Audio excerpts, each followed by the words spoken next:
Guys, I want to know I'm not in again that they will. Now I got me this thing. I'm not in here again. That's why I keep telling you to share. Share the program, please. I'm not in here again. Please, if you're joining, you share the program as you're joining. Share the program as you're joining, please.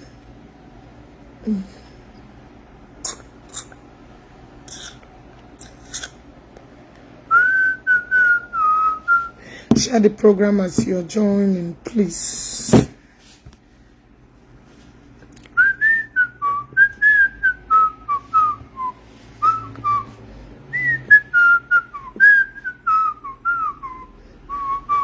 Share the program, please, as you are joining. Ta-da.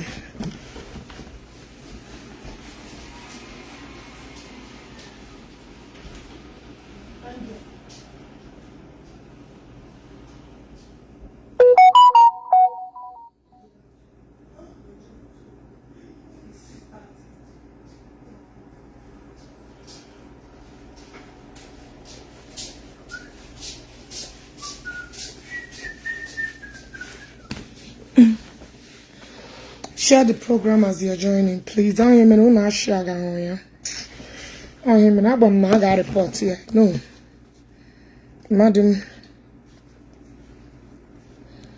I know they will report it because Hannah Hejanya home. I hope the video happen.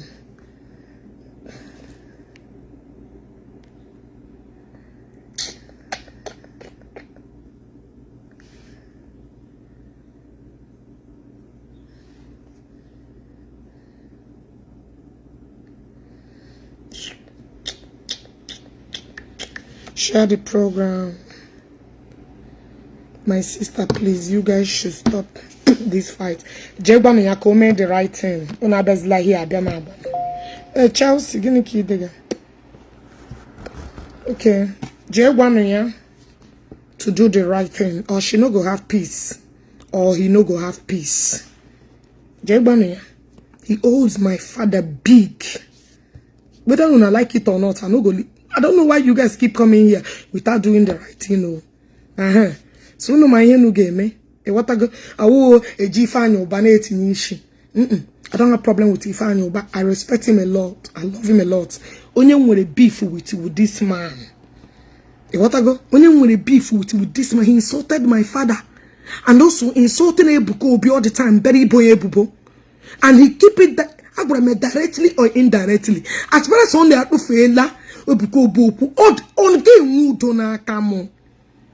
It don't na she no here for no. She no here for no. She no this place for no. Make una know they cause all these things. Make una stop all these things. People ga change you guys will not spoil you. What I go? Share this video. Ma continue on here. Oh, happen to my video. Guys say share no here. Agola mo no. Share no my video. Oh no share. Do suppress all these their rubbish reports. Share this suppress it.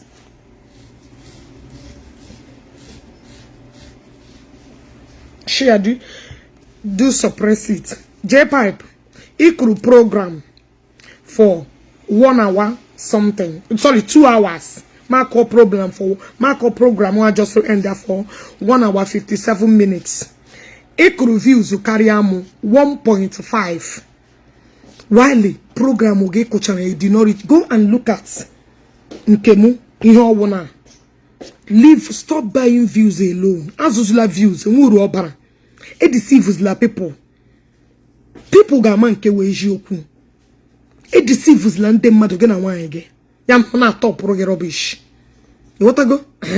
Okay, gamana. And when you head the carry, keep yourself real. Ain't no 1.5 1.5. And I call it. Ga more hours than me. Une deceives la ndem madu. Une deceive la people. Okay. Instead of I'm shower chere. Chemele picture already. It's my like people like you. Get me the booze or share it will make it, huh? Okay, that parent. Chere? Mele your this thing. Okay, block your this thing, I block. So no need of keeping you here. Can block okay. Oh yeah. Oh yeah. I don't know why.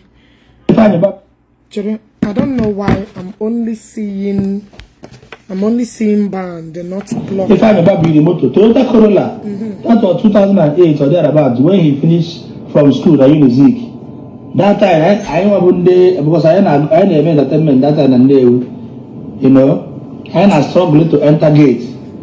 You will create the Macha and if I remember like here, Blue Toyota Corolla, Buya. Even if Nana support Oka, or when product in a defend. Can't you come up? That man you say you love. That man you said you love. Even if I don't want to say anything, this one now is itching me. I have to say it. That man now he claim clamoring around you love. He posts to banner, he posts to picture, posts to billboard, posts to rest in peace. Well, need the picture if I made a profile picture. It doesn't mean anything. It doesn't make it. Stop calling in Define Obanya. You are the one see bringing Ifan Oba here. Akwa make we leave Ifan Oba out of this scene. You will fight yourself. I don't have no beef. Unless Nigga creates beef with me. Yeah, Papa. But for me, he's a brother. I don't have issues with him. Leave people alone and face your wrath. Face your karma. When you brought out my father, Igwe Credo was not there. When you brought out my father and told all manner of stories about me, Igwe Credo was not there. Stop calling all these people. And stop using Ifeanyi Oba. Let him rest in peace. As we have all have agreed. My point, other men can. Let us face that part and leave Ifeanyi out of this. Okay? Good. The time Ifeanyi need you most is the time and talk against him. He does not need anybody. People has been saying all manner of ills against Ifeanyi Oba for years. For even Jpac, how many times can you put a shinde madubia puchitrea? Yeruze mbo omo ene gena kagana cho help. Wait, since people ne kuno omene nka me nka mekwa nnande ka no nka mekwa nka, how many times can you Igwe Credo ka obia nyere ya aka? How many times can you other people no oduga gena aka? You start calling. Nobody should ever listen to you. If he metere ge buru. If he metere buru. Aya, Singapore, muna nda. Aya, otilo. Make your life better. Mbi na mara da moto. If I buru moto na afi gbe funa brand here, afi gbe funa Igwe Credo. Ka somebody know we me pon we na that person have all gay. No gay. Only thing you could do is just the person. Jpac, a point of correction. The person he me perono gwam no gwara gi me ihe du time. No he mere cho he kwa ko be bell oge. Ekuzila na mmadu genwa gwara mu. We had this conversation. You told me the same way you gwam nke mamoka. The same way you gwam nke keza ha ya keza ha this guy kwa kezi nka na ekuka nwan. Kezi this one na ekuka ka nwan yo. Hey, ana me chef kan ha that guy. Woman leader. The same way you gwam nke Chinedu. You want to go? People na she na maboga hunde ndadendo. Woman leader dendo. Mamoka dendo. Una hunde dendo ka ahun kporo. Onu choka mpo de ka ogba hom. Those people rendo, una no remember them where I call them. Now the people where una want make a call where he no call. When I called woman leader, why didn't you guys stretch up that one? When I called Mamoka, give him an un stretch of here. Unu chokam be adia, and then unu chokam adia. Na lie. Jpac told me No, they bring shits. They cover your mess. And when only gal rugo, only last one natural logo, we haputa. Yaputa. You're gonna make you voice note to take for them play. You guys gonna walk people. Fight your fight. You're walking against ceremony. Let's me be credo, Marife. You feel them? So all this tricks, all because a bonny son is useless. Ochena because they defend Zion and become his threat. The guy aparekoroya mbarife. What a content creator to Germany, he mata no onya. Na choke ebia stand ya, which he will not do for you. But because of it, well, I'm tago too much dirty kruni imi with your problem. Only on here will use your number 6. No now get to come and defend him. Look, okay? The fight is for you and I. A question is silent of a lion. I want to mind here. Nega return. I'm gonna click the meters. Jpac. When are we checking up? Ikegi. Come nege di me ukora mbi me shono ya here. Come nege. Rest in peace. Come out and defend that man, even at the point of death. Oh yeah. Because anybody can use you and do it, because I'm an only one. Oh, God, I'll give you highlight about my goods, you know.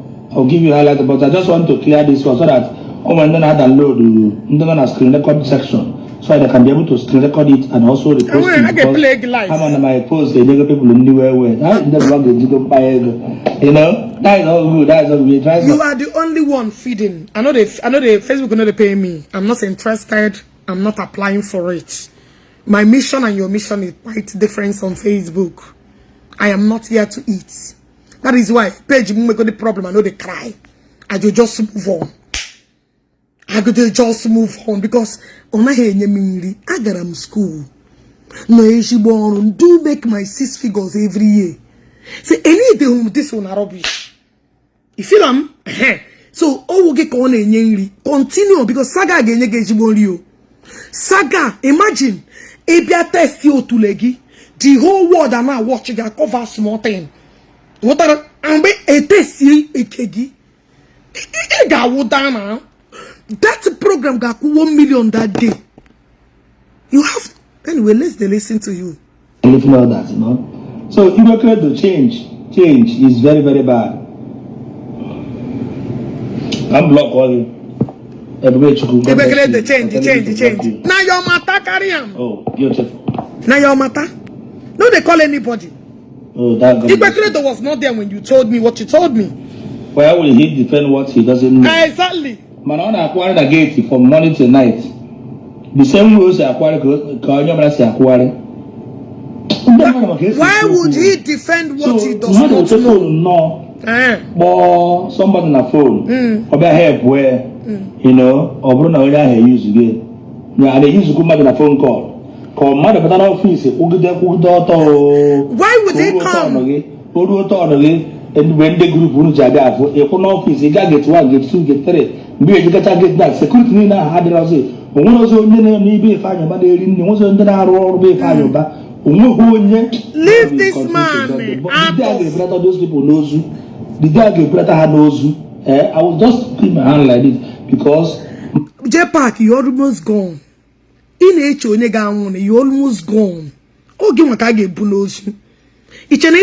Just look at yourself. I am even diagnosing you. It's about to hit you. You are even gone already. Go and check your health. It's written all over you. If you don't know, I am telling you. It's written all over you. It's like another person. Well, one get it's like all back to club. A shower, baropo, bani me church. This your prostitute. She come and carry me every night. Look at her, Lord.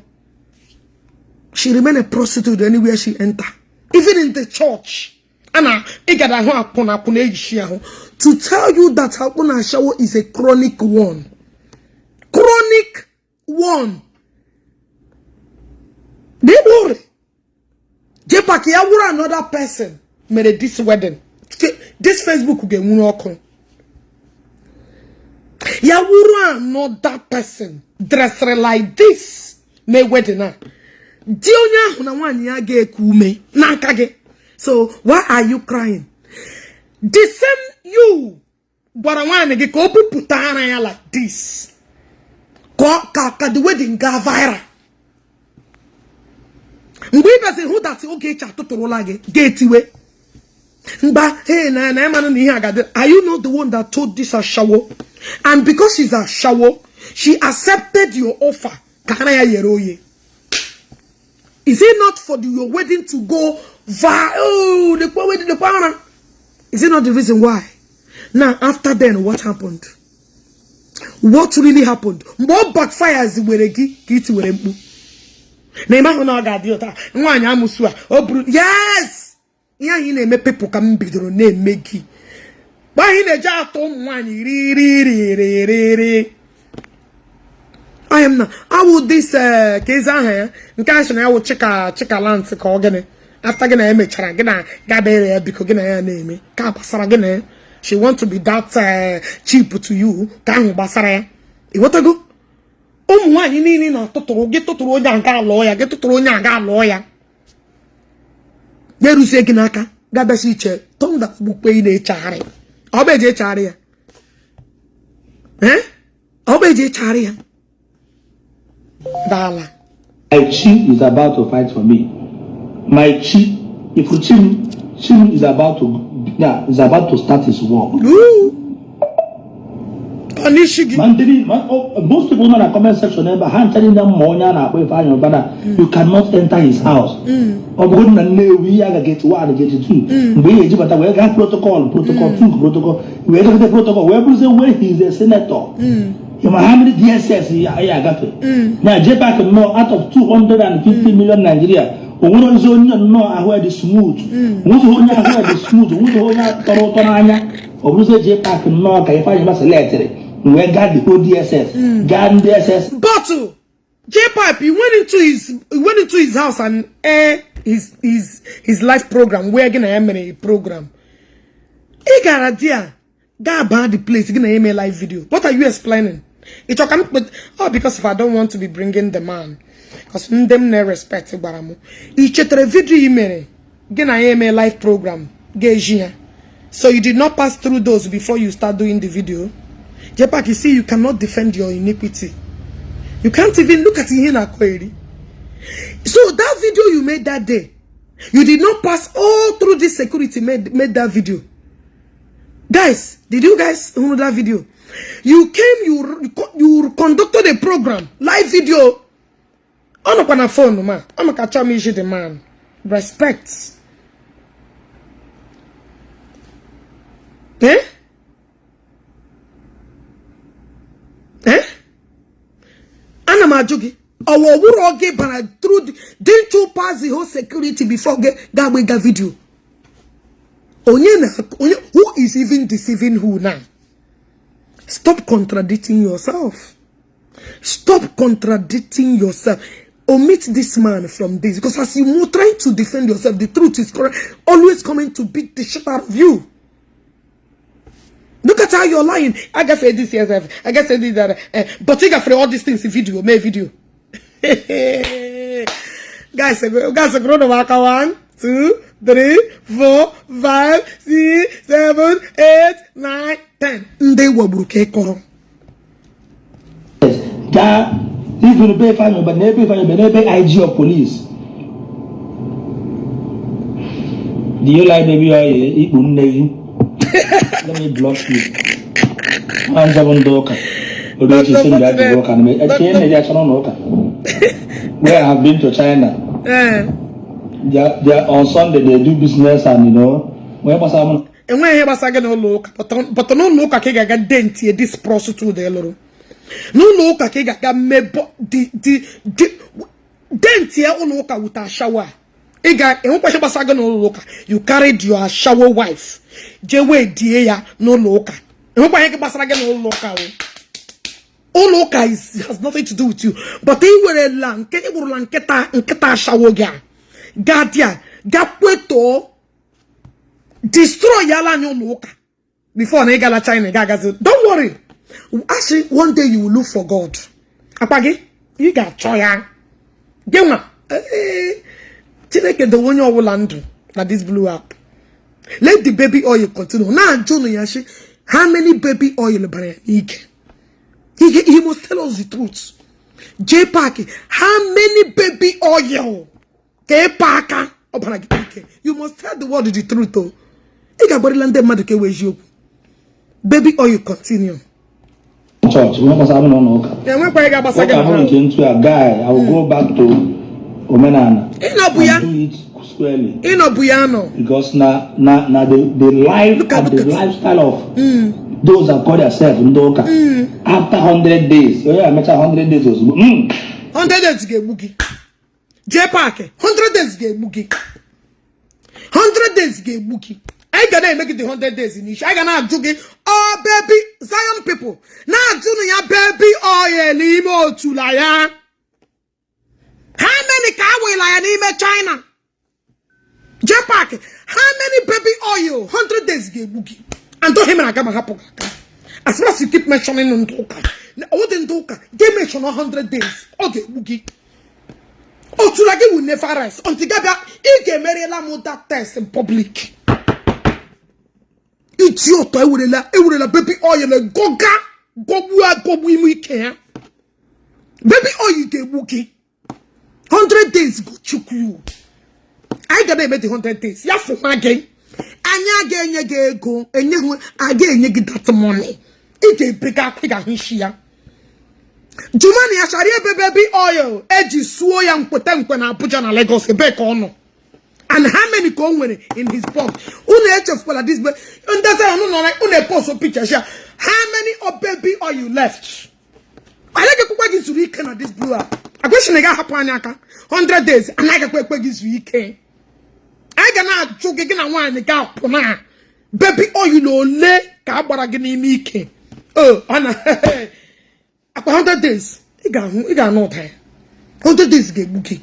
100 days anyway. Or 100 days she get for him to lage. Or 100 days is so get baby oil. Or 100 days she get one again for 5 days. Or 100 days she want to get out on a Twitter. Or 100 days she get peak here. I put on a club no one. 100 days she want to get out of church. 100 days go boogie. 100 days get boogie. You are not reliable. Anybody that believe in you, believe in his or her early grave. Believe his or her early grave. Obi jishina apanye the poison. Mbechore baba ya won ka na ha chono wo. That settle wo again. But anyenye again. We know they settle. You would not settle. Ugweji anyi baby oil. Ugweji anyi baby oil. They get release baby oil on the niji. Akwe nebe P that they will sarake. You must release in dekegi. He get release again. Yes, either up our eco, either those with you, either on a about to starting business, I don't know all of that. 100 days man. At least we know they collect baby oil. Anyana ha collect baby oil.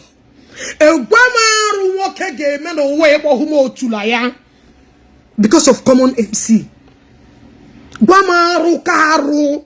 That's it. It won't get a shawogi church. Guamaru Karu. That's it. Wine in a panuru. This girl Amanurieshi, which you know very well. Akarayana Jirani her cooking practice. She cannot cook. From a direct information, she doesn't know how to cook.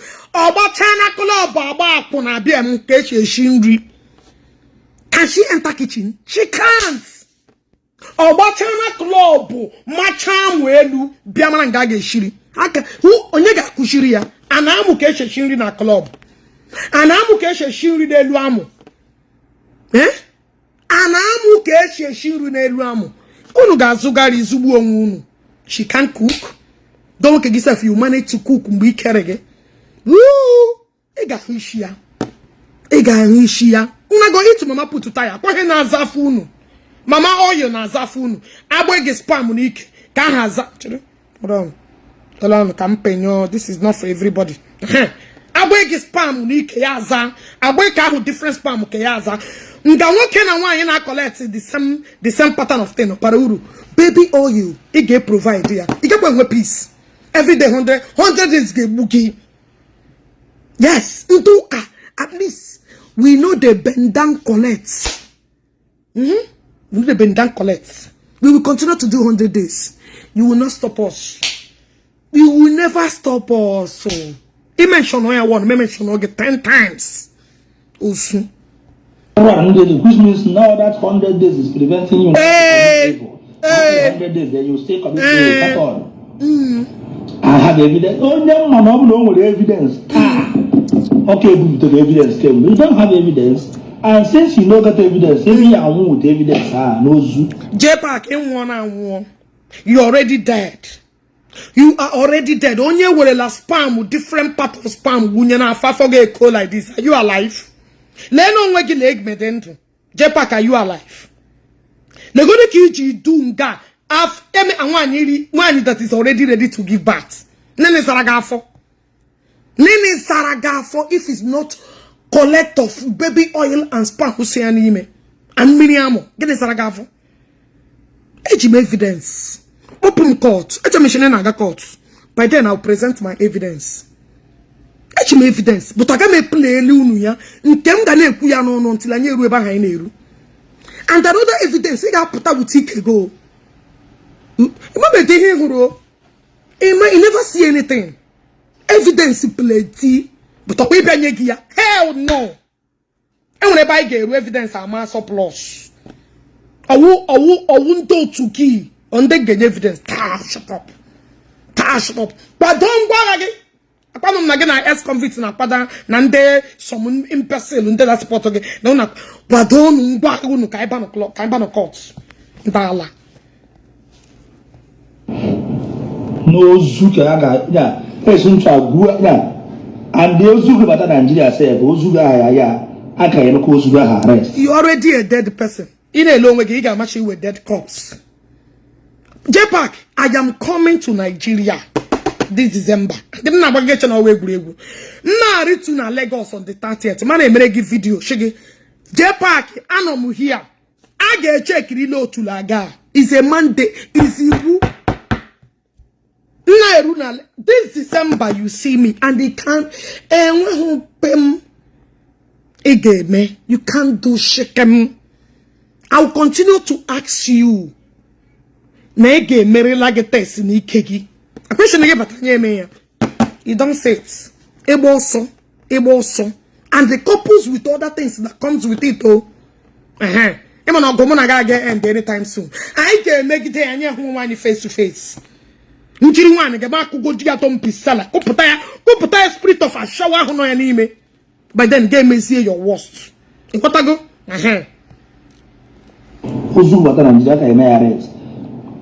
Oh, Ozum Batana Nigeria game arrest. No problem. You don't need to men Osu because you cannot arrest on your robber. As of me living Jpac, if you don't arrest me when I come to Nigeria, I will make your life a living hell in Nigeria. I got no man on Nigeria now, doggy vam. You never see war. Nankemuke gachara. Na my matake gachara say, Nema Hunute Matun exist. I wish you know what you walk on your I wish you know a Facebook FBI. Agama Bagin, you have met your match. You have met your match. You never see anything. Who against where you know quite all right. No family, back all the time. Oh, so when you brought out my daddy, Iman and my father, when you brought out my own father, Iman in a back no na call you. She don't now get ready for her ass examining. Because some boy got go for marker enter Adamaya Kashia for you. You better get ready. Because I can go over your buyer like this. If you don't agree, I will agree for you. Maybe you must follow this mandate. Akpagi. Then you're not coily. They will soon acquire. Small children. The only thing they could do, Igbo name South. When you are mock, when name South. You're not sure of what you are saying. Even this snap of the phone. Then Jpac, I don't see him know my precious time. Yeah. I won't bring my call. No. Where over why? Jesus Christ of Nazareth. Jesus. No, Jpac, check I'm how many missed calls no hey. Una. Jpac, chai. Hey. Jpac ala abozi Ogechi. Jpac na well for you. Jpac na well for you. Jpac, you know they call me? Oh, darling. Seriously?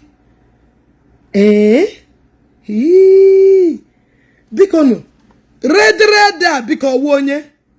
This red miss course.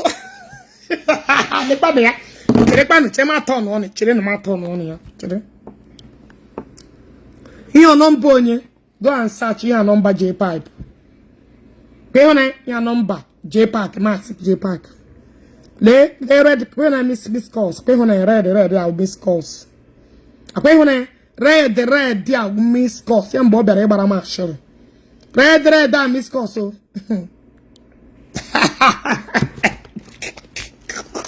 Jpac, what's your name? Ya crasher. Ya ja. Hey! Even le cha ojure ju miss calls on kankun. Ya even ma one noodle anwuru. Oya sendere mu one noodle. Ka ege jiji agba wo. Jesus Christ. Even in Mogara church, ga sekburu ala. Oya sendere in the picture. Ndoka. Oya wa sendere picture ndekwe be ya na aga confession. Okwa ya wa sendere la mo. Okwa ye na ekwu ni everything. Okay, I know the rest for this man. He go call me morning, call me night, call me afternoon, call me evening. You know?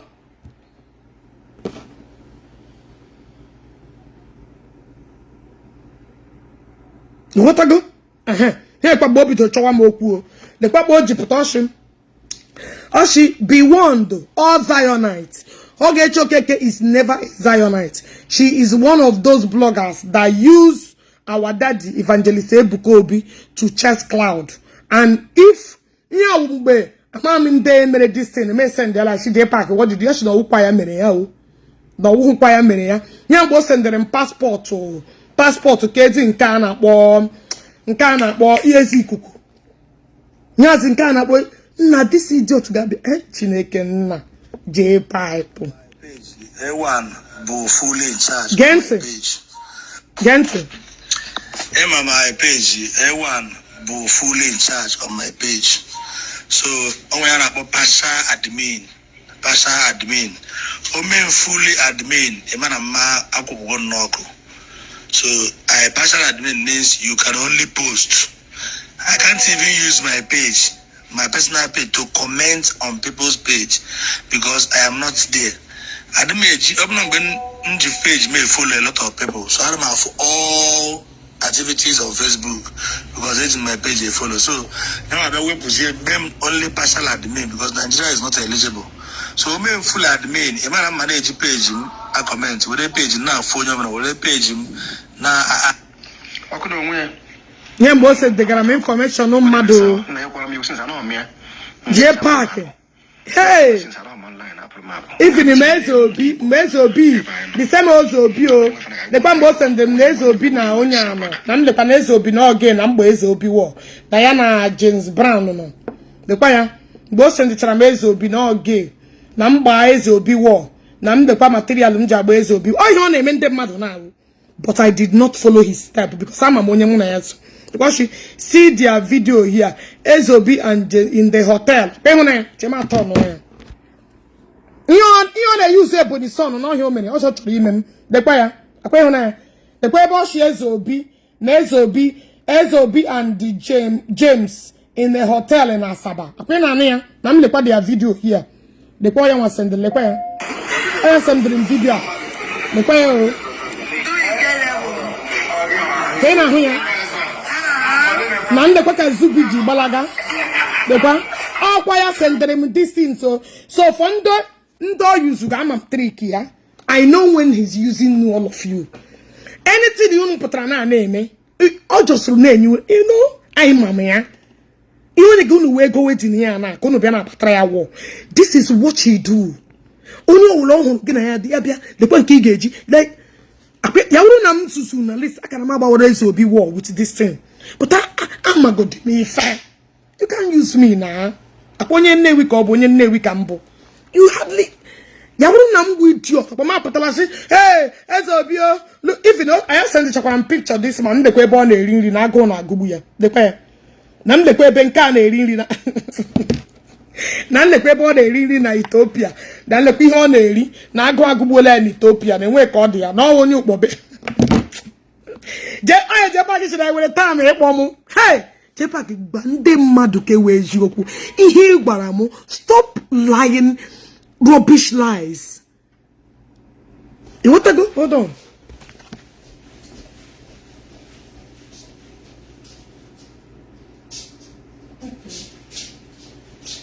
You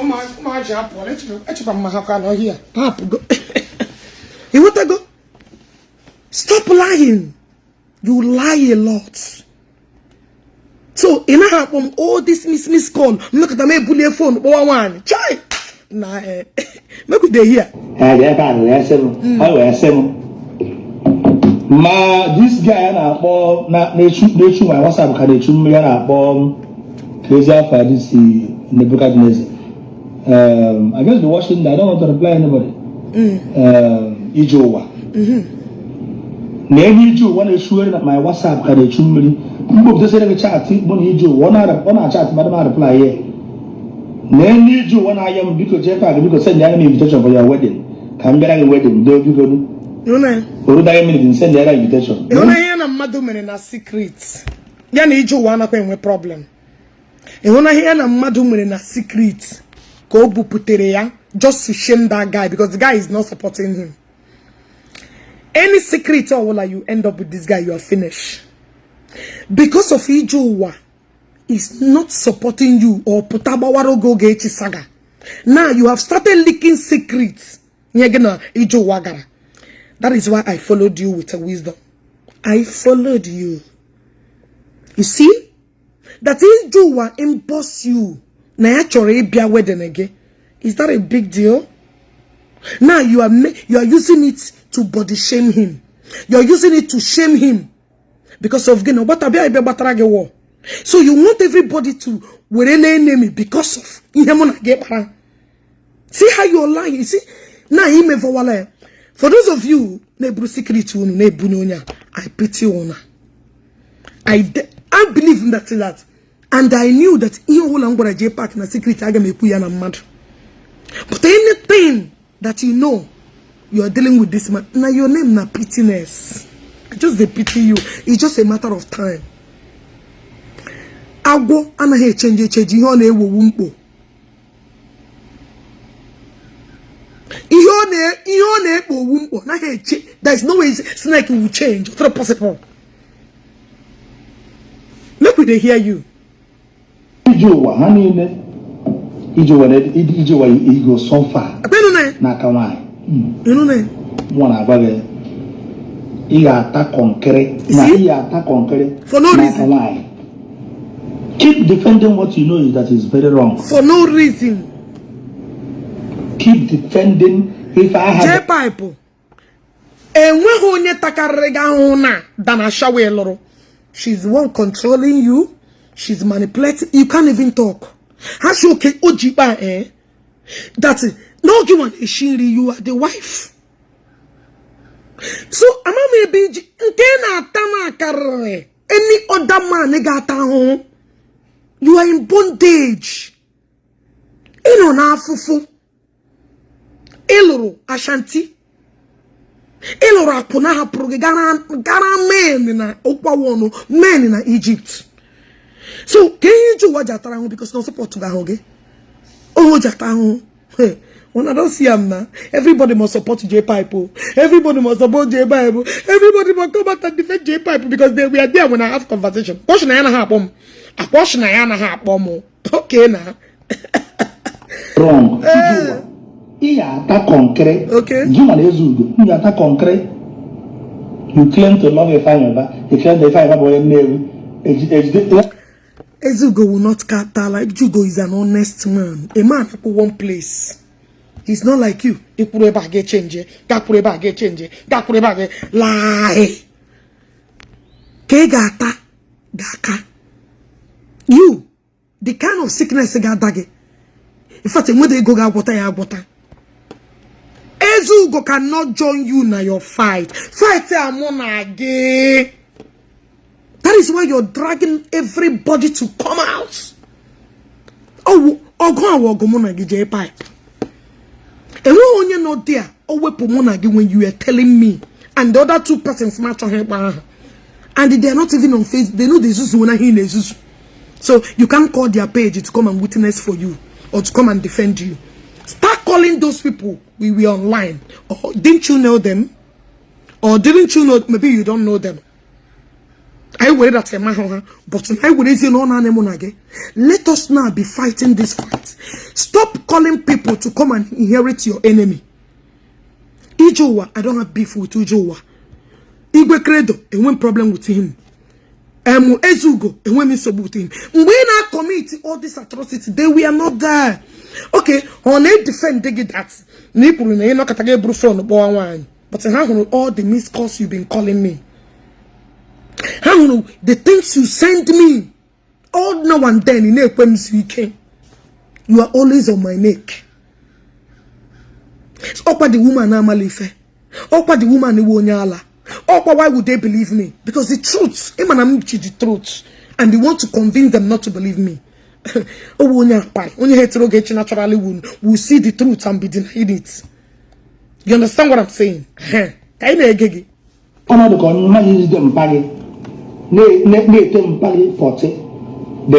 maybe your best friend is rubbishing the name of your father, which is Emmanuel here at the wrong no because of one naira I know all those things. One naira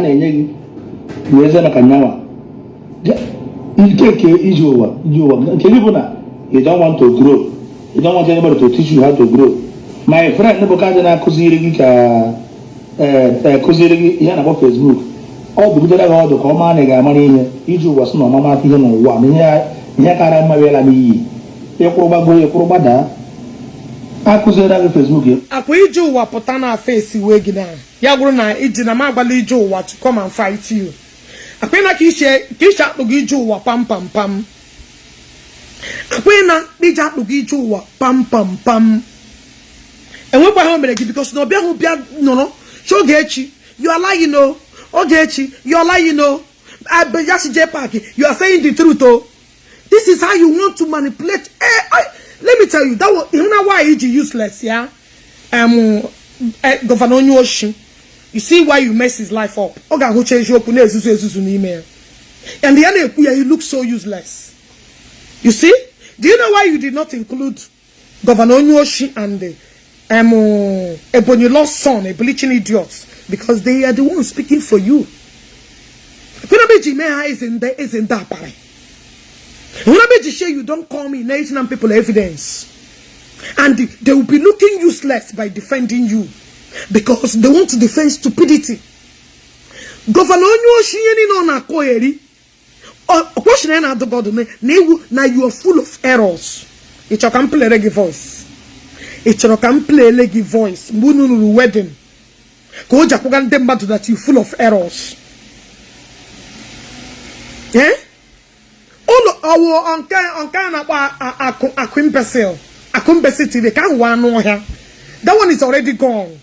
That one who got an idiot. That one is a pass 1 and pass 4. Jpac Shilanga near 500,000. All of them. That one who got idiots. That one who got a confused person who got up with Oyibo. Now, but now surround your pants. Now carry everywhere. Oh, good an idiot. And I'm out today. I don't want him to be my focus. That I know here. That idiot to go that idiot that contradicted himself. I'm not here to say that Jpac did not do it. I'm not here to fight for him. You see how hopeless you are. You're a very useless man. That's on Facebook now house look and then Nigeria. And you got opportunity to be reasonable. So you can swear for Jpac. You can swear for Jpac. Inside. Jpac never change. This is about Jpac inside and out. And you can swear for Jpac.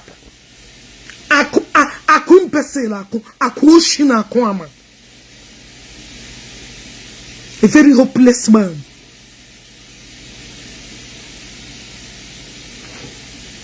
A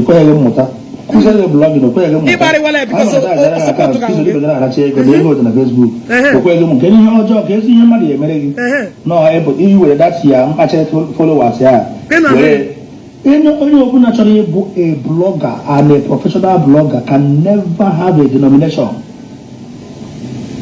Oh, Uba came and got with the denomination. Oh, Uba came and get because you were a betrayer. You can never be trusted. That is why Emileba. Every man question him with denomination. Why did you mean on one side at a particular time? And they make me on one side at a particular time. Why don't you stand on your own? Without going anywhere. Why didn't you stand one place? I'm not where people belong. Why is it that why are you like this? It's a lie. Blogger will always maintain his or her stand. Somebody must not be like you and be a sound blogger. You were a betrayer, you were a snitch.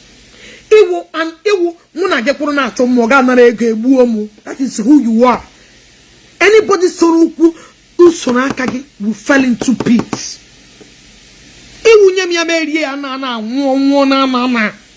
That is who you are. In fact, idiot to you.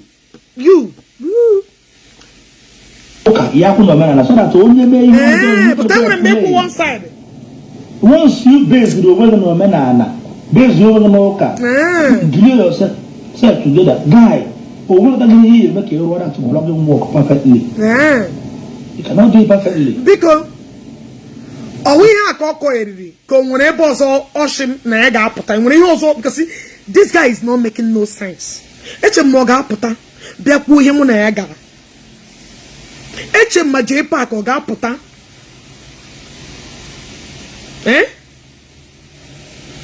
It's a moga puta, be a poo him on a yaga. And when any other thing occur about, because it came on a waste of time. And when any other place occur that I get a hospital or come to Reno, and when both dispute to here, I watch about Nigeria near Nigeria. And when in go through that we are going or not,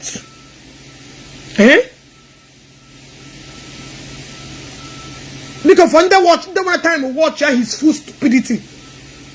Because one time to be playing all these things. And when because actually I tackle with the points. Because maybe to watch where they're very late. You want to go? Actually, when I pay, I'll be announced the engage because my doctor had go radio. My doctor had go ready. And like I said, provide there other things I ask you. We will go. We will go Jpac. I get Jaya and I get Mayor. Neighbor one I get Mayor. You need to get maybe I go. I get such a way in front of everybody. You want to go? Because of one, you make good influence. One you make good influence. Aqua I don't like you. You're gonna go. No, get shaking now again. Let me block you immediately. I don't have time for replying people. Just it's of no use. Guy, I grow to the next extent. A married man supposed to do that highway will, you know. A married man, na when he came. A married man, they enjoy all your life.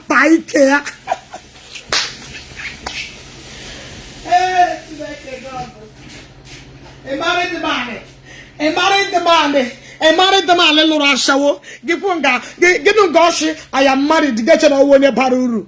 A man all Akuna. A married the man, little Ashawo. Married the man. Say $1 wire I got put. Eh?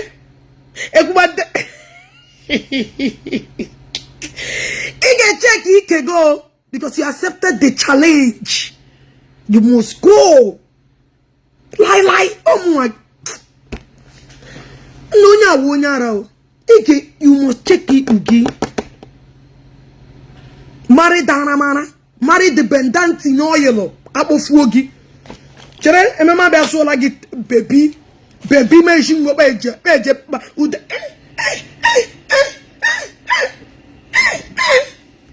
Chineke walk one oku. And I bear him. No, they tell people ke wage open. Yemuna gikuru. Jpac. Abro before. Onyokwana kebo. Abo before onyokwana kebo. It can about war. So why is it kem jiwuru before? Jpac it can about war. Iru na China about war. It can about war. Yeruzem war. Get on neka. And one young war. And that's on Cabona get what I Jpac. Iman and buy EJ figure away what a secret about you. That time he put a war in Obama war. He put all those propaganda. Iman and what him to about you. I him EJ ago again now. The reason he just ago again and I'm checking out Pampuramo. That time issue nekwa no kebo. Mba he buputere mu bomb allegation nam repurumu. Mba he buputere bomb allegation nam pamu purumon. Mba he buputere bomb allegation nam bogram namenga. Mba he buputere bomb. That time I don't even know who you are. Am I not the onye po? Oh he many jishi ya wuru mbe. Ino na China na abawo. Nona ebe in a mewedeshi. It's not audio ne where girl. It's not audio. I won't do billionaire. In December where the neck and about war. So when did you change? When did you change? Nah, joking. Kazim bedi change with develop. E kushula war. It can abandon war 100 days. Actually, it can about war. You are replying to those that cannot challenge you. You are warning those that cannot and that continue to give it to you. You want to go? But people look at where she open. The challenge must stand. Ikegi, you must be supervised. Unyara. Now, it's not about war. About war with the facts. And I'm listening. But I respect my wife. Eh? Respect. Oh, the same your wife will be the Babamu war now. The same prostitute they will do no Babamu war now. Are you war video, yeah? She again and down every time you're going to war. The same as shower prostitute don't you record the Yanaka? Una abo puta oh na uno bo so unne ikegi up ya. Because they pop through ike. Ya proper up through up gini ike ya. Because say Jimuna bo na ya. Na then as like a question na lie yo. Munu. Because say you can about that people. It can about war. It was a war this place now bandoka.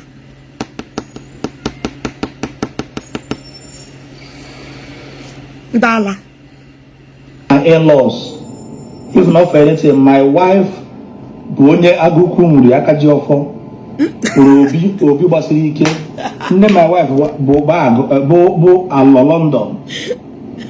I have respect for Ndalo. Because Jpac they wasn't respect to that. Jpac get develop all over that respect.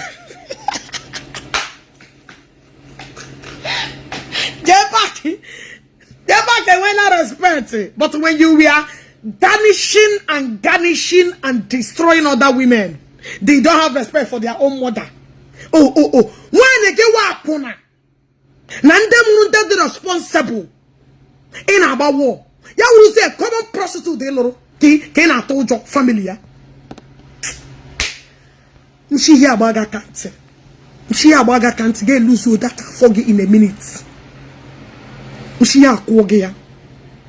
So other people see You did not remember that they have families, mothers that are affecting their family.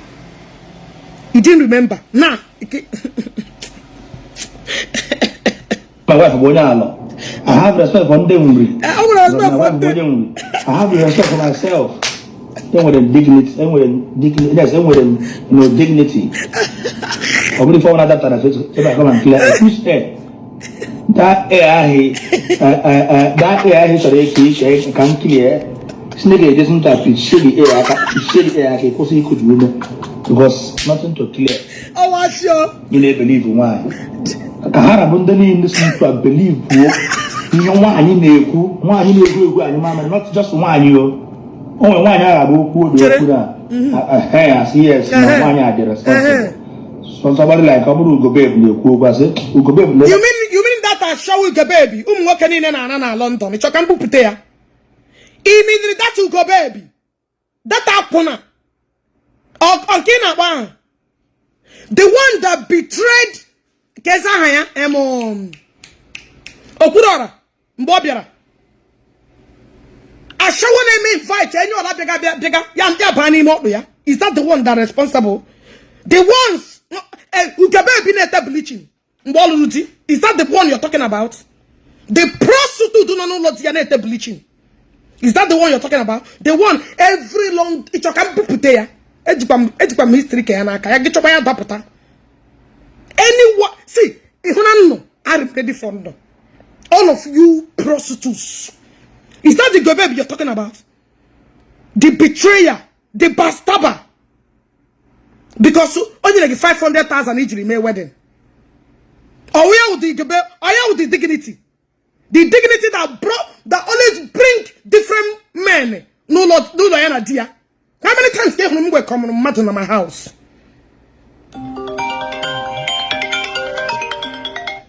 Hello? Okay, Mba. You met again as speaker. Continue. Queen on a speaker. Oh, okay. Actually, addressing all these people now and Ogechi Okeke in a negative way. I want you one by one. Have you guys ever asked Jpac, was there any time which state was the man when this useless Jpac took the man? There is difference between them. Somebody can come out, picture can come out, like maybe in a poster, or when the person is lying in state, is a public corpse, is a public ozu, because all you go out. But we are talking about a man who was in the hospital, dead. The man has not even come out at all. Jpac, being that much on you, then with point of justice, they wanted something to have break Ogechi into pieces. They want to kill her off. With a hospital, that hospital bed. Don't take the man.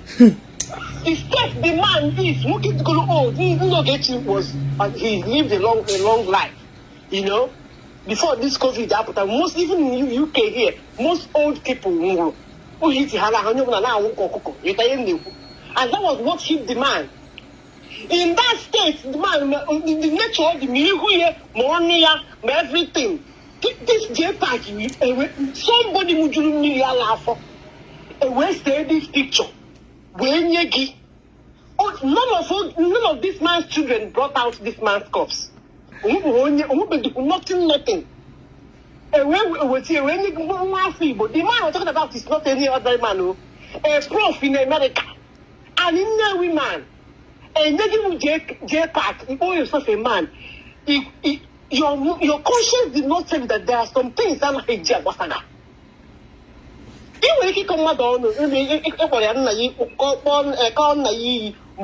But you bringing out a man in that nature, in that state, a man that just could be a woman at that moment. He took Rana. Do you get that dead body? Baba Saga. Or not talking. Then Olusa came again. If I know that family, they are mourning. Do you know what you did to Ogechi at that moment? You might hear Ogechi and her siblings. That woman broke her into pieces. Don't even know where do you want to Ogechi. Even if you break her down, all that she will rise. That is why. Although go stand 7 years. Even you guys are just kidding. Don't not get it down on this saga. She will fall and she will rise because he you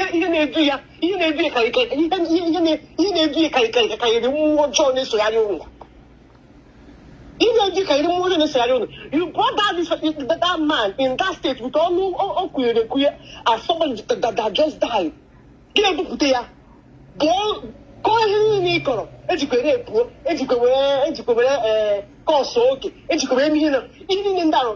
are the evidence? All the Ogechi cut and join videos I wonder why these particular ones are not, because these ones we all these cut and join videos but all these videos were not where to be found. All you put in all anytime Ogechi make program hook up, yeah. People are there enjoying now. Hey, this is for Ogechi. Hey, also look at what I don't look at ya. What think you want? Jpac can you again? Can you look at Amuya? Well, go see me. The same things, the same thing with Ogechi in America. Just like some women will just come, say, hey, okay, this girl is fine. Can you ask her to stand up? Let her turn around. Let us see her shape because we need to see what we are buying. We don't want to wake up not dwarf in a go say go. Let us just let's see. Okay. If to see what you're bagging, it's a hookup thing, matchmaking. To see or the shape like that was what Ogechi was doing. It's something you not request for a woman to do. Stand up, go back, front, let's talk about we go back might be right. No more adult show, The same if a man comes, the woman will be on conversation asking, hey, Odangwa, stand up, go back, let's see. Okay, it's just fun. Jpac got panier the thing. Paint here the whole show black, blue, paint here red, as if it's something so horrid. He told me that the whole thing, but all the on TikTok about the whole thing. How good people to them bar. It's a catchy for now. One women are relaxing. All this their families are not together. All a person Ogechi catchy for. Ogechi was doing her thing. People want her to come out. If she don't want to, if she wants to dance, go dance. Her platform then, why Ogechi could 1 million? If 1 million, your person is not getting engagement. Ogechi was the first woman for 1 point something million on Facebook. Legit. So what is the every son saying? Ogechi, I don't get charged. I am the put online. Jpac is rubbish in the program. Rubbish any. Get blue the also the man. One leg moke. He's not considered one leg moke. An old man, I think more than 80 years. People say, what is the rubbish Ogechi? And you think it can just go like that? And people are not asking questions. I see some bloggers say, Jpac mo every ministry waro. Esiba meuto. Dachia only one aga. Aga we put another name play because of no Ogechi. This time we find about even when he was alive, I never man come me. Even to your I can man come me. A lot of things. Have you guys ever seen Ogechi come out and say, okay, the enemy suba and find yoga war? Have you guys ever heard Ogechi speak ill about FIFA yoga upon support to enemies? Yeah. Ogechi just support. Never hear Jpac wala mo. But he was saying yoga. Also, and it's so unfortunate that the war came out in Mboji. Nobody knows when war. Sometimes anyway, unplanned war. This meant that was unplanned, and they started to see that. Jpac challenge today. The next one challenge. If you kuta, I will hold a Ogechi. All support on Zion. The next one also Zion daughter, Zion Doji. It's always his words against his word. You don't like Zion again. Why can't you just walk away peacefully?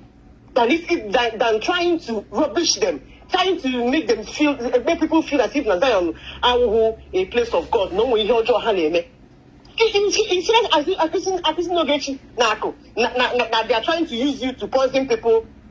They are trying to use you to rubbish your own poison in the content creative.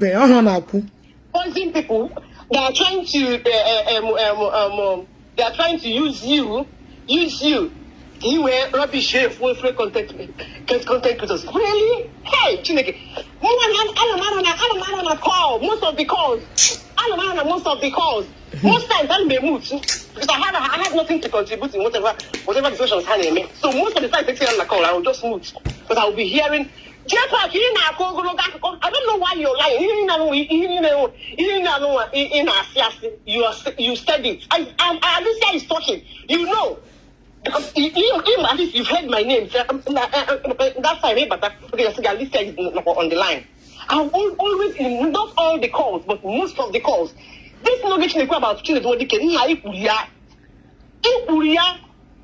you said it, stop lying. I don't know where you got the information because you were the one going to hospitals about he's so rest in peace, you know. Ogechi in America, I want you hear name. The time when accused about the scam or accusing the scam or Chinedu Nadia 200,000. Emeloni accused. I don't know from Akwa the same Ogechi, but I didn't get a little bit relationship. Akwa the same Ogechi use a platform here. Where that require the Ken and people that were trying to rubbish you guys and all that. Even that time you were scheming. In fact, you can watching it, you can war, you can Bokasi everything, expose. Did you have you forgotten? You were saying I was on mood, you were saying everything. You get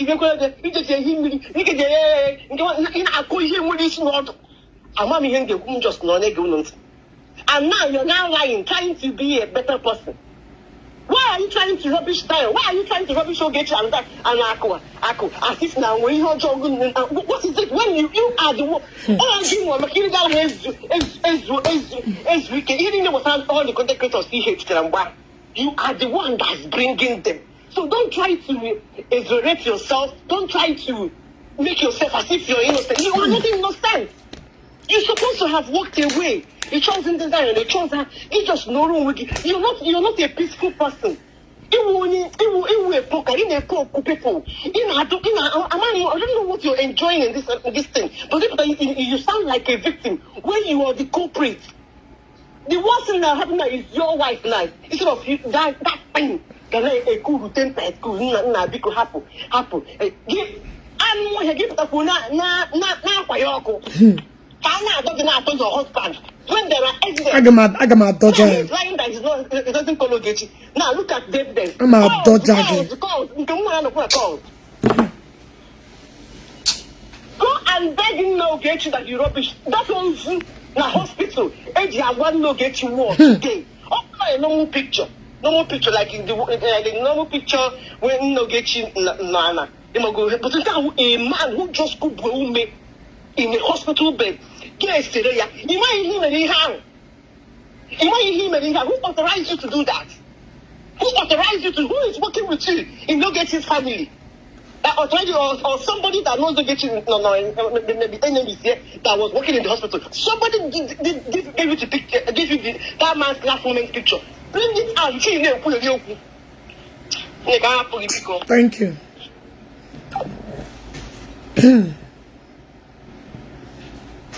These are the women of integrity.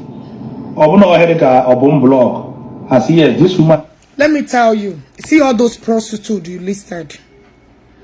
Eirimgi, Chemanana Obum.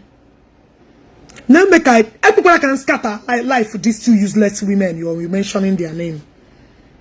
Ekwekwala in your entire life can scatter those two prostitutes. Igbo responsible women. Don't you ever. I'm bad when I want to dig you. Don't you ever. Because that useless Obum, that hopeless thing, that idiot, they can feed them bottle milk that you are using just because you want to promote her. That idiot mama owo keza ha na po more mami water ejeme all this mami water mama ho o release donye na this thing na ni ha akpuru ko ge me ma dey chod that's my this thing akpuru ya dey ke we release mmadụ dey ga there. That idiot you be an America gas school or Hega school that looking for Facebook money that he used Regina Abako war. That those two women that you're using, because I'm not like them, you couldn't use me. I cannot be them because they're useless. When you see them, you know both of them are the same, best of the same feather flock together. Useless women that listening to a man who like you. Then you go baby mutara no question no nadi every time but ana ku ina le wan ye te bleaching otegero nya bleaching wan mutara omo kwachiri jadi because only get 500,000 oh you we shibo mmadu ke who can you baby talk ugogo be already charisma to talk. Can she convince anybody? Did she have the grace to talk? It has shown you the Kugo baby. Because you go for those weak ones. Those rubbish. That's what you go for. On Dinaga, look at that boom. Everything fake news. She can't even confirm anything that bring it to her. Okay, one on the chat prostitute. Go up and down with your case. Here, brew my case in Ishina. Idiot, because such a get grow page here. She can't even verify information. She just want the same thing and came yeah, buru. Because she's so eager to be fame. Now and then to work like this, they can then I go for something. Now query. And you only no half a bottle of buy a pump. You won't yara. Is that the people you're calling? That I've seen your kappa. I'll go meet Kegi. I'll go what you guys are made of. Ndala. Bunch of two confused. Look at Ugebe be there where Ngana don onya vam oputali. Because so other like this. Ebola me brother like this. Ngola yami. Okay, respect to me. You talk about the honey obo. But I'm like all this kind of things. Oh no, but you became in London, so and the kind of age not like it. Can you talk here? Idiot, look at you calling me 24/7, sending me message 24/7, putting in a call and I'm everything I say I have the facts. Evidence court. There. To they must dig your anus. I got how many baby oil there. They must dig you. Okay, you throw that challenge and you must get it. That won't take all go now, boom. Are they not like your wives? Sorry, are they not like your wife? Are they not like those like people that mean are they not like your wife? Dala.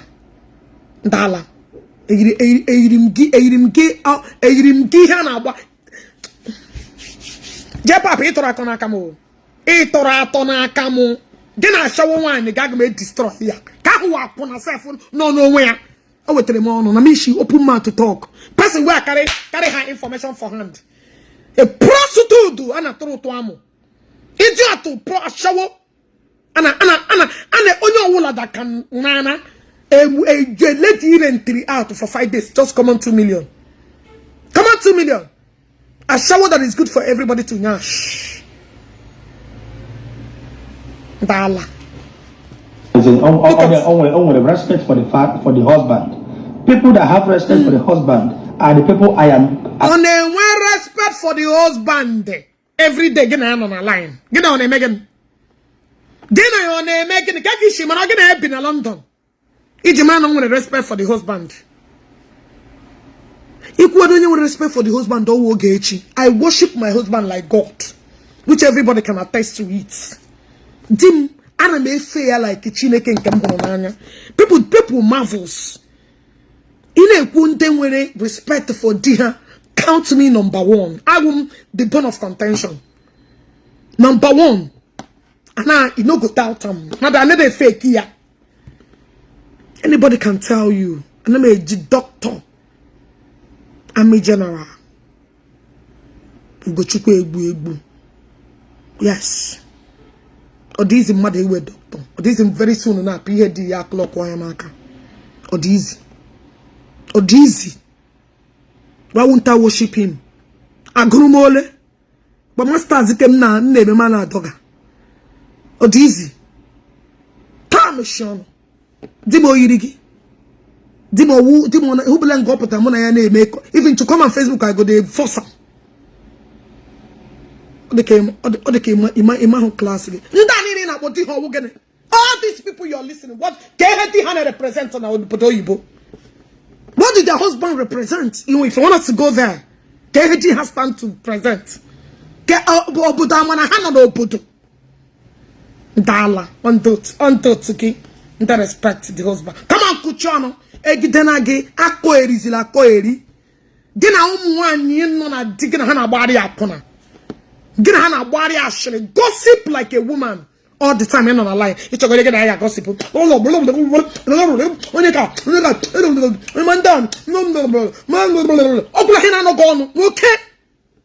A man. You know, oh yeah. Otilo. Oh yeah. See, look. This place is not for people like you. I am ought to listen to their messages. Look at somebody only did a dear cage, dear teeny hair, who pay bottle. Oh, I didn't think cage. Other easy now. Other easy. At least again, I don't know about you, but to put him and to get a cage. Useless man like you are showing get a cage. A common apuna. A common prostitute. Other easy. Could you name mania? Oh. Ella, name taking a speaker. Okay. Number kwe. Okay. Because ndamane guys no lekelemo. Nde wo anyoma. After that TV. Oh, give one name. Na nege bam. Die. Now, because I just want to contribute to what you are saying. Go ahead, Nne. Okay. Let me start from the one of Akwa. You see, problem when I live is that only the books that even the roots of everything. Exactly. And you know 500,000. I go Google there. You choose who your spirit listens to support without getting the facts, the truth of what is going on. And what problem will you guys like any woman that is walking out? Yes. Are you getting what I'm saying? Oh, their problem. They have a problem of them not loving any woman that is spoke out. Why the bold? They are spoken. Akubola, I just watch your video. You know, Masaroki like it never concerns you. You started threatening Ogechi. For no reason, no. Before you come into this, it's your attitude. It's your essay. One thing I know in Oge is that Oge will never just come to look for your throne. Laila yo.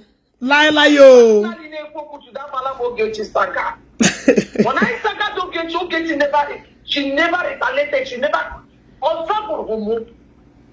I hold her down one for in a higher esteem.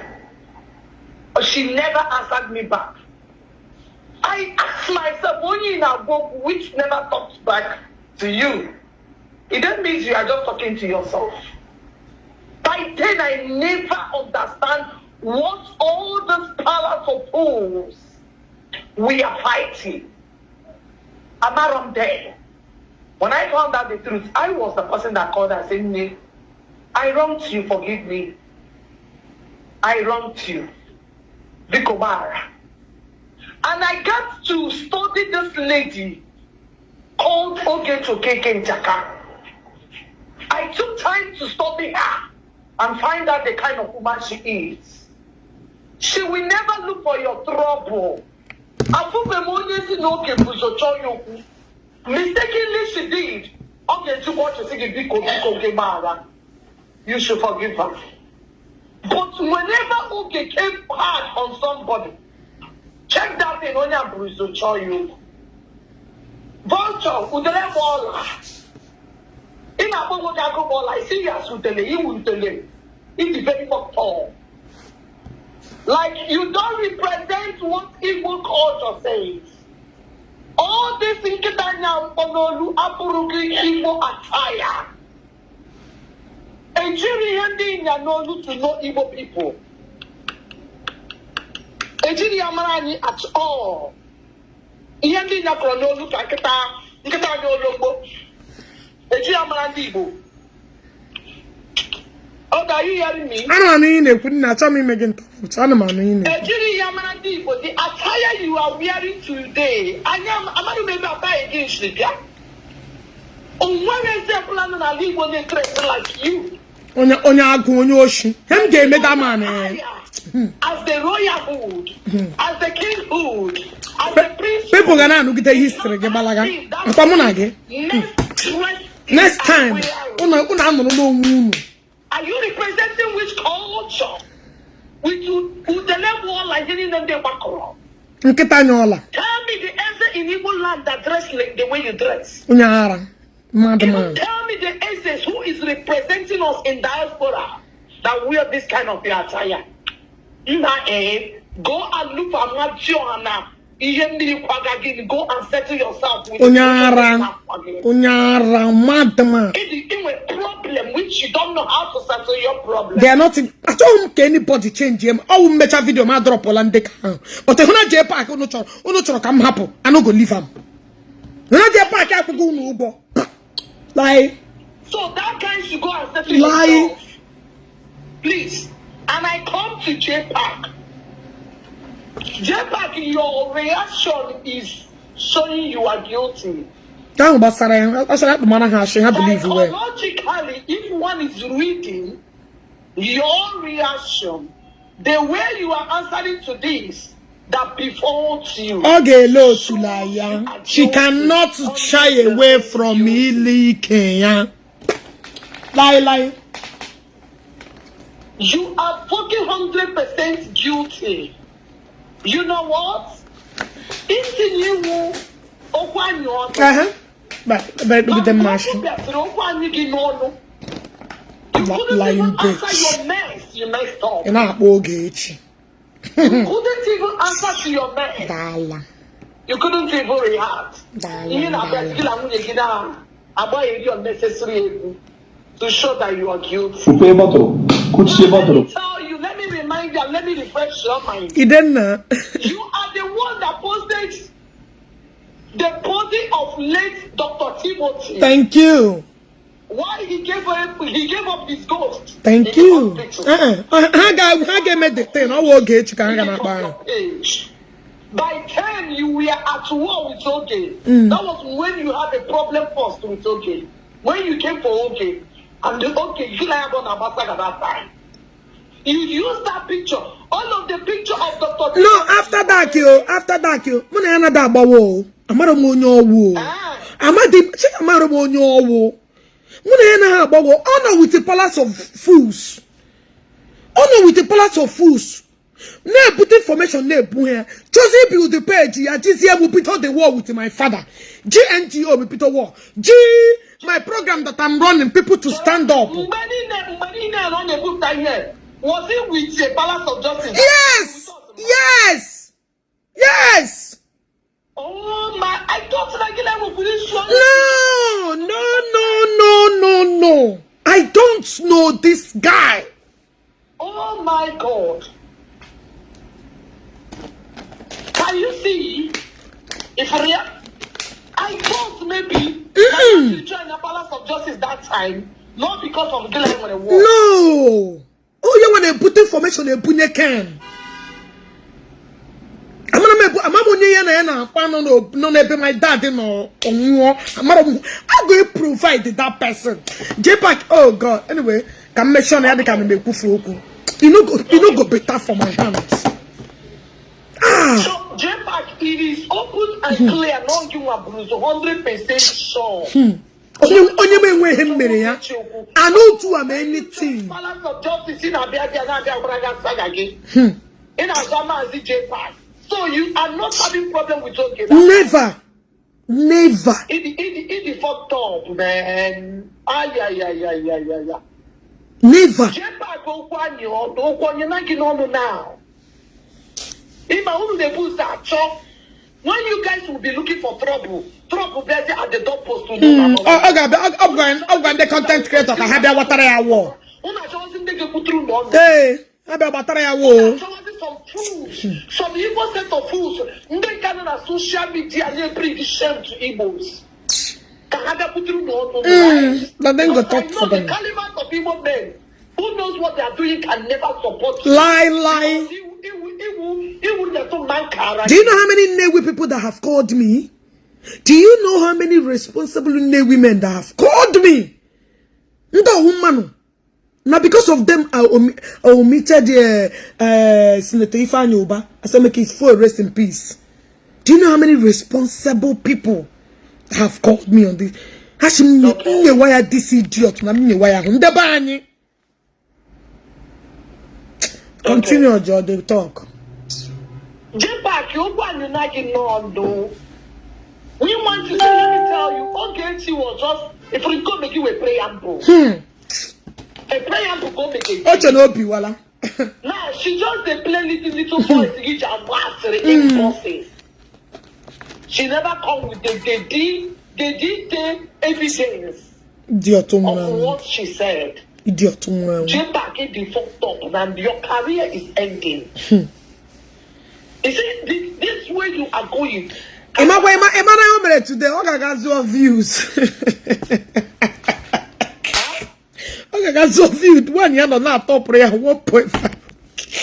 Now, one of these people, I wish everybody would live my life. I wish everybody would just live my life. Reality. Real. Hey, just for people to believe that people are listening to me. Jpac, if I were you, I wouldn't have allowed this thing to go the LA because people will run from you. Jpac. People that matter will run from you because you will never keep their secret for them. They are not gonna do anything with you again. Because he will never mind again. He will try to rule that. I will betray you. You are. Jpac, go and cover yourself in shame. How many times have you using your platform to condemn your Jinjim? Or Jpac? Have you condemned? Maybe they know. And don't get mentioned the person. Have you ever condemned your Jinjim the platform here? Name create a group of executive group. Remember. Yes, Governor Yoshu, remember.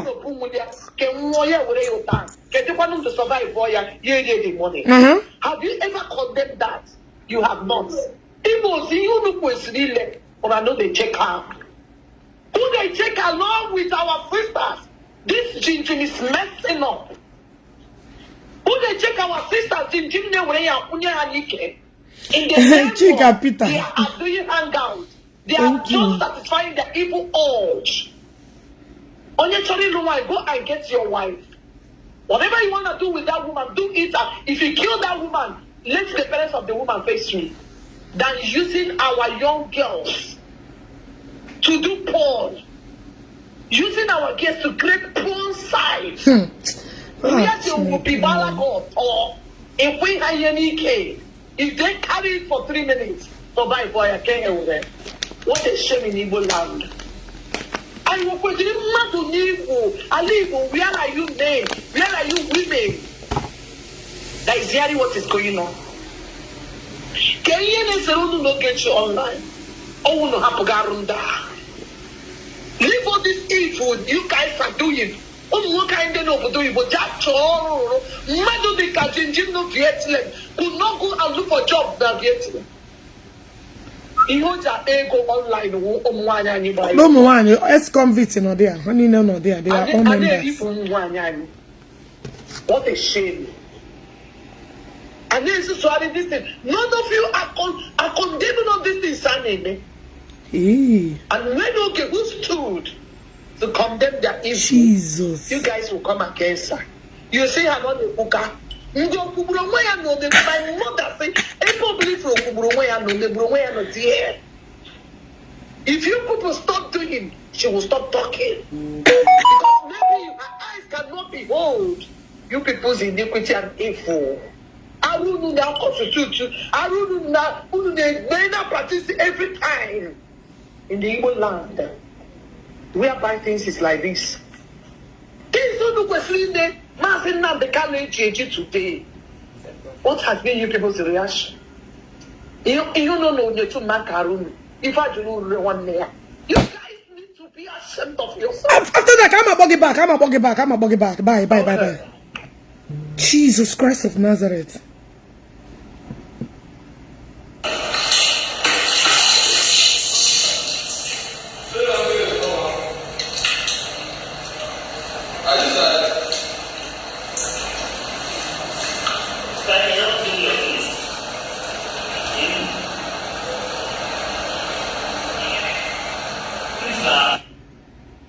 Jesus Christ. Nana best cause no Charlie. On very well. I'm still on it. Okay for Jinjum. Good afternoon, Keke. Another group have form. Go. Another number but how Maranom, Nigeria CEO of all the group. Go. So another number my elder. Actually, if everything you put. Jesus Christ of Hey, Chineke Name.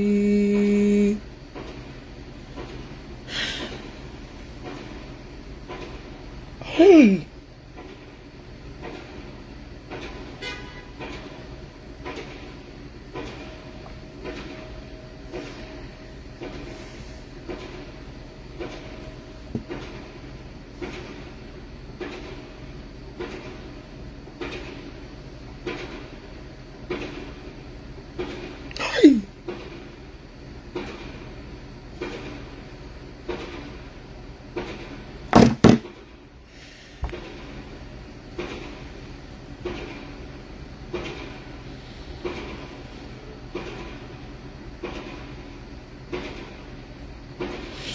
Hey.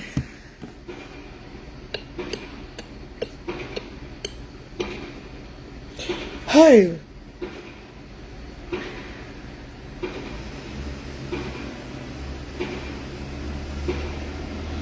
Hey.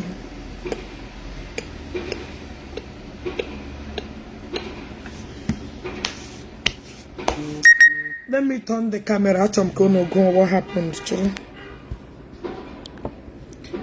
Did you read this? Can you guys read this? Oga, what went wrong? How did it leak? Sabi, the person that has the group is also CEO. First, I heard he's selling their videos out. Secondary, they said someone videoed it. That is.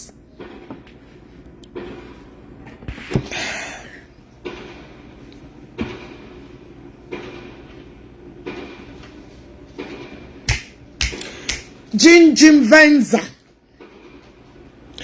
Governor Onyoshi, to destroy Igbo entirely.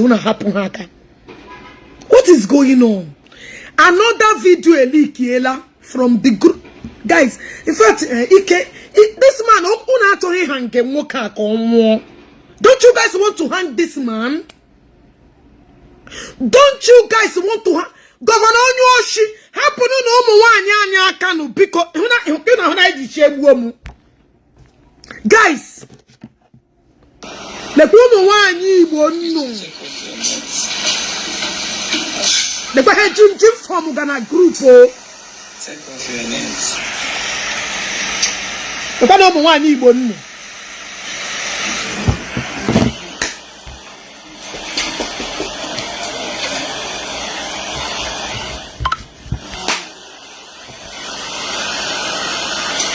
Le Banama one ye won't know.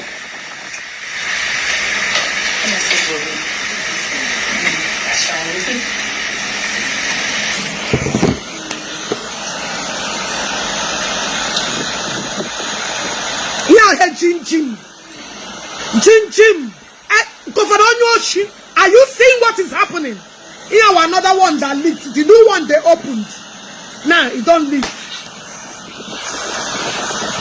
Anyway, program I got with tomorrow. Hey! Hey!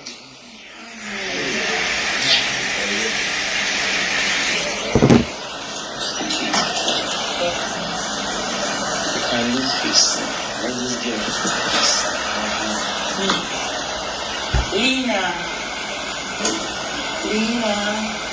come on, please.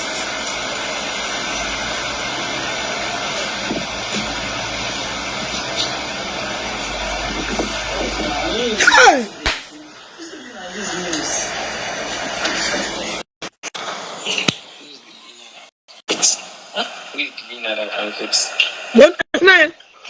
You know the voice of the person she happy. I got it.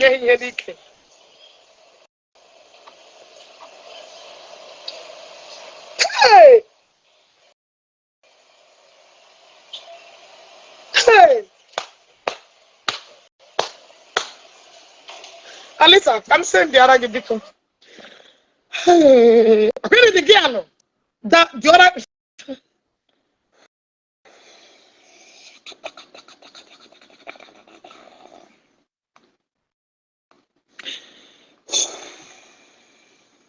Jesus Christ. Hey!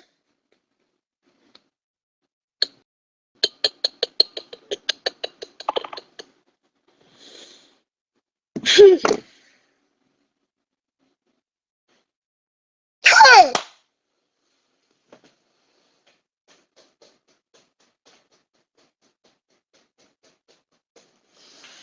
Princess, you want nightmare? How? Hey! Hey! You want their nightmare? Hey! Nagila, you watch the video. Oh my God, I'm here on Facebook. Okay, I'm going to sobo. I'm here, I'm wepo. Guys, I rumor. Umwani nujiba walibu ha japa ane video ha. Ane video ha.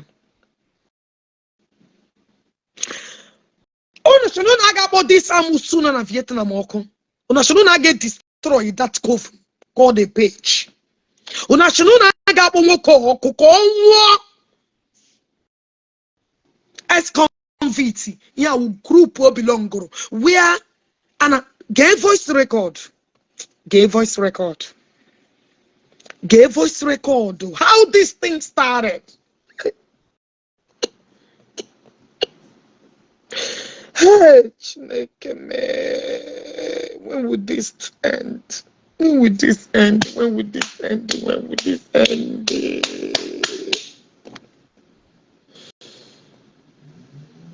Queen of this girl. Wait now. We look at this girl now. We in a layer. We in a this girl now.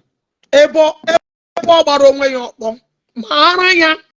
Everything about her. Chota. No one in na. Hannah just had the video leaked. Why wouldn't it leaked? I'm the turn when I show no go on the charts. Why wouldn't it leak? We're not this guy now. Hey! Ooh.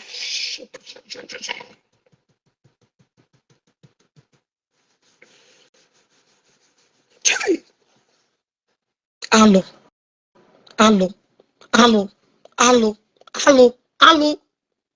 Jinjime finish yellow mwanya.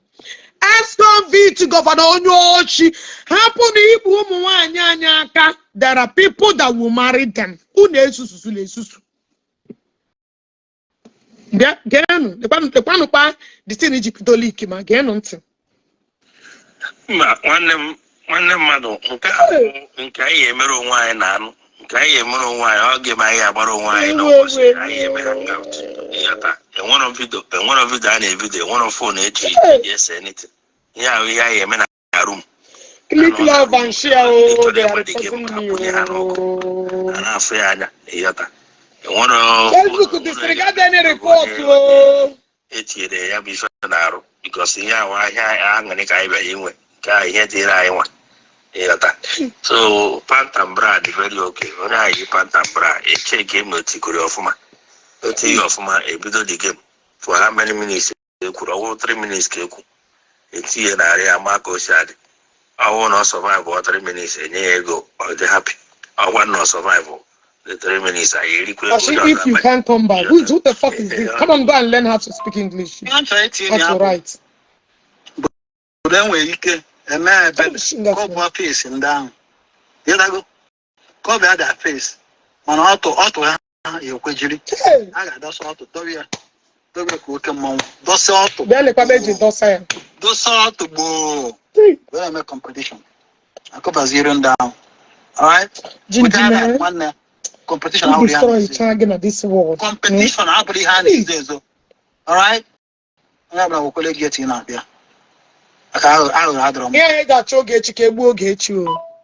Pushing iji ụmụ nwanyị anyị eme competition. Pushing iji ụmụ nwanyị anyị eme competition.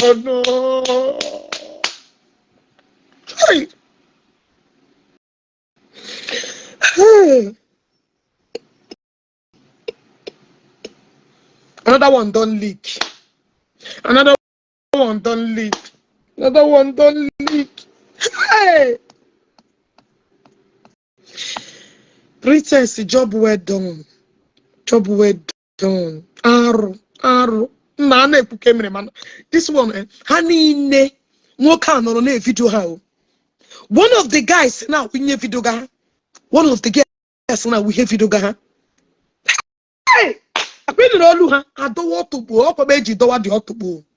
Who is calling me? Who the fuck is this?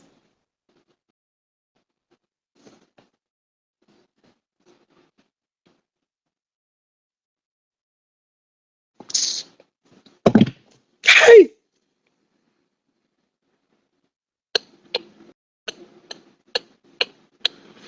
I reported on my video. I reported on my video. Hey, I reported on my video. I go Facebook na mshiga otomo wine. I go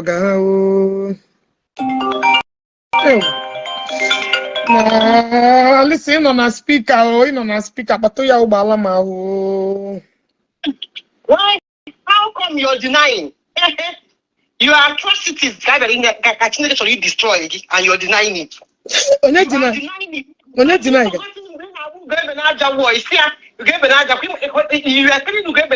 that you remember you sent me your you remember you sent me your auto in the group. How come you are denying now? After you acknowledge no really group. Deny. Oh, no, deny is in it's a lie, yeah, when I WhatsApp na group in Jpac, very careful. I know, hey,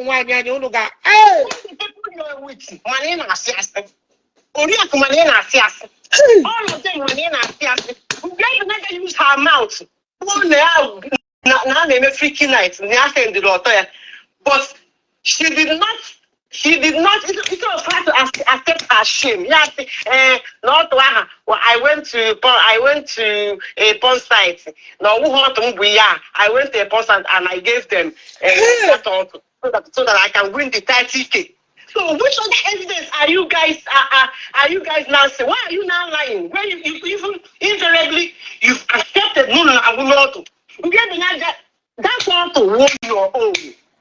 Stop lying. Your name is there. Ebola ko puru ya.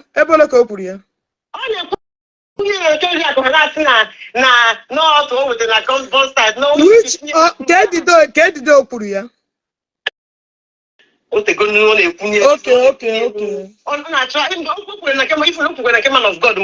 Yeah. I remember. She could not stand the shame. Your name, your Facebook page, everything. Yeah, we're all okay. Even your finger is what sold you out. Stop lying. Your finger. You got an engagement ring. Trying to show off your engagement ring. The someone to you were like you were where you ought to get. If you ought to get, send it to the group for you to imagine sending the auto for almost 30K. You send it to the group. When the hand is exposed to ring and the last thing that is where the water, give me that was what sold you out. A shameless woman that is of the age of 16 years is in a group, and you find that in a group like me now. If you add me in a group, Why are you guys doing this to yourself? The group I will what I will do is what did you do? You will be enjoying it to the extent of like from your mouth to the extent of bringing out. This is the founder. Look at the founder. Show people, let people read clear. Turn your phone upside, the way people will read. Because that is makeup. It's not makeup. It's not makeup. This is the founder of the group. Oh, with the new distributor, with the founder. Oh, Lekoki and Woko Olube Pawani. Olube, you may enjoy your home.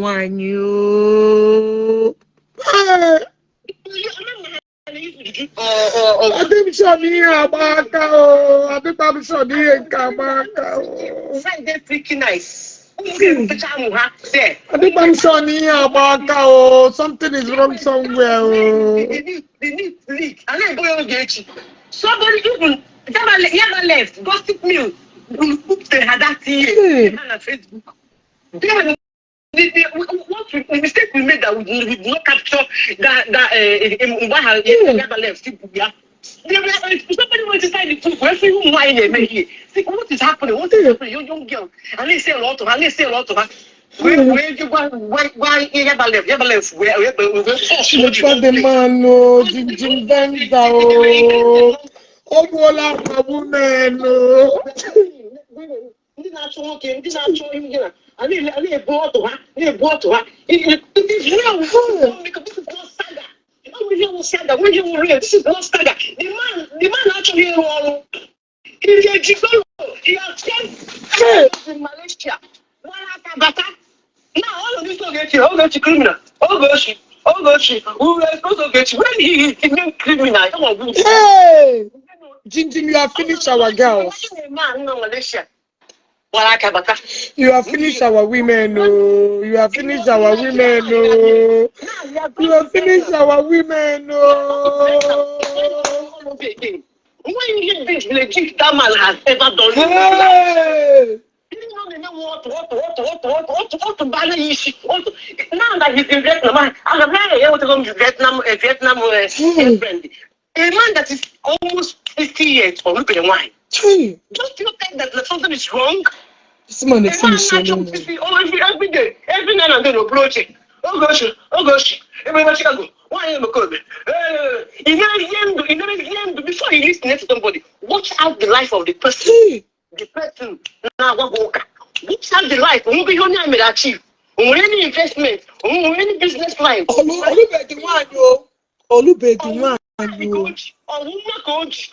before you listen to somebody, okay, when you mad. Perfect. Nobody. Even me. I'm a child. But okay, there should be something. You can see. Only an even see what I am. True. Okay, you know what? You know why people don't hate you? That there is still something more. You see this particular area. I like this woman, this particular area. No, every only met here. Nobody is perfect. But only from A to Z, don't want anything. Almost city is like each. Malaysia, I just don't know when Malaysia what they got to show. In Malaysia, everybody knows that even in Malaysia, you came back to Nigeria, you were begging for money. Now to Vietnam, how can a reasonable person, it's not in their slaves, listen to you? Now you're saying not. Anyway, it's weekend. I can hear this thing. Hey, we go nowhere. We go nowhere. At that time. At that time, even the place of food. No. This time around is a different era. When it comes to Ogechi issue, it's a different era. Okay, show me their response. Respond. Only feel your spirit. Let me respond to this person. Only book allegation. Be like the person with your evidence. Ndala. Hey.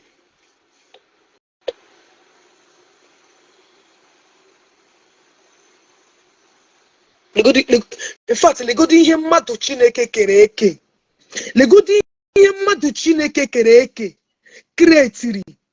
Legodi ihe mmadụ Chineke kere eke. Creatiri. Ka gịnị na-eme, if I may ask you, for your own selfish interest.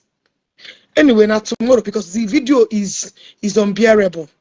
I can't keep watching it. It's on. Can I watch because all too demeaning, all too disturbing, all too disturbing. Hey,